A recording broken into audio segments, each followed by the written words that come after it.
تو اللہ کے نبی صلی اللہ علیہ وسلم نے بتایا اور کہ عورت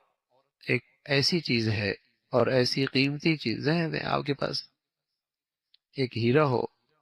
تو آپ اسے کتنی حفاظت اور چھپا کے لے کے جاتے،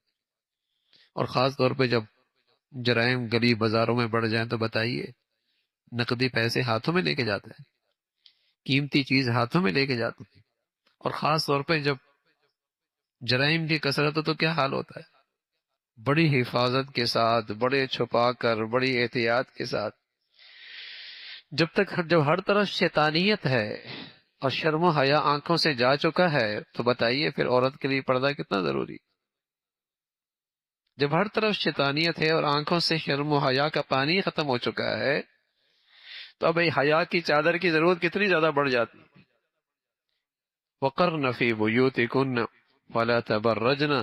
تَبَرُّجَ الْجَاهِلِيَّةِ الْأُولَى، قرآن کی یہی ہدایت ہے کہ عورتیں گھروں میں رہیں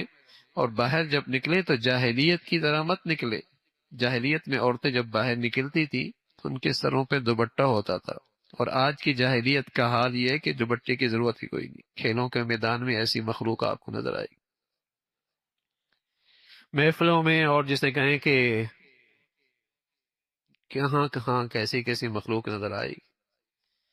اس زمانے میں جاہلیت کے اندر بھی عورت جب نکلتی تھی تو دوپٹہ تھی، لیکن اس کا دوپٹے کے دونوں طرف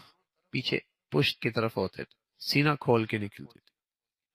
اور اب تو دوپٹے کی ضرورت ہی محسوس کوئی نہیں ہوتی۔ وَلَا تَبَرَّجْنَ تَبَرُّجَ الْجَاهِلِيَّةِ الْأُولَى، البتہ ضرورت سے باہر نکلنے کے بارے میں آپ علیہ الصلوۃ والسلام نے کا صریح ارشاد ہے، آپ نے اجازت دی ہے، اور فرمایا انه قد اذن لكن ان تخرجن،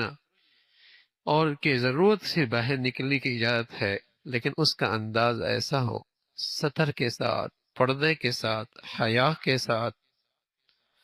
اور ایک مسلمان، ایک آزاد عورت کی طرح، ایک آزاد اور مسلمان عورت کی طرح باہر نکلو کہ تمہارا پورا جسم ڈھکا ہوا ہو، اس ضرورت کے ساتھ۔ آپ علیہ الصلوۃ والسلام سے حسن البصری رحمۃ اللہ علیہ نے ایک روایت نقل فرمایا کہ مجھے یہ بات پہنچی ہے کہ آپ علیہ الصلوۃ والسلام نے فرمایا خدا کی لعنت ہے دیکھنے والے پر اور اس پر جس کو دیکھا جائے، یعنی کسی نامحرم عورت کو یا کسی کی سطر کو دیکھنا حرام ہے، اس پر اللہ کی لعنت ہے، ایسا شخص اللہ کی رحمت سے محروم ہے، اور اسی طرح وہ بھی رحمت خداوندی سے محروم ہے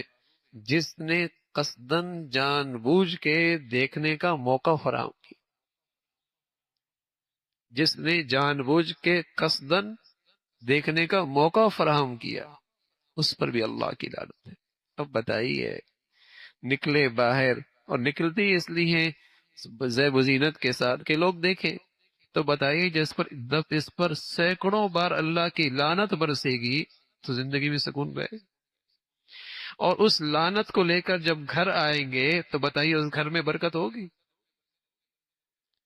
اس نحوست کا بھی تو کوئی ریئیکشن ہوگا نا، کہ اللہ کی رحمت سے محروم ہے، اللہ کی لعنت برسی ہے، اس کی کوئی بے سکونی کا نتیجہ، اس کا بھی کوئی نتیجہ ہوگا بے سکونی کی شکل میں، اور گھروں میں ان بن کی شکل میں کوئی ریئیکشن تو آئے گا۔ تو فرمایا وہ شخص جو غیر محرم کو دیکھتا ہے اس پر بھی اللہ کی لعنت ہے، اور وہ جو موقع فراہم کرتی ہے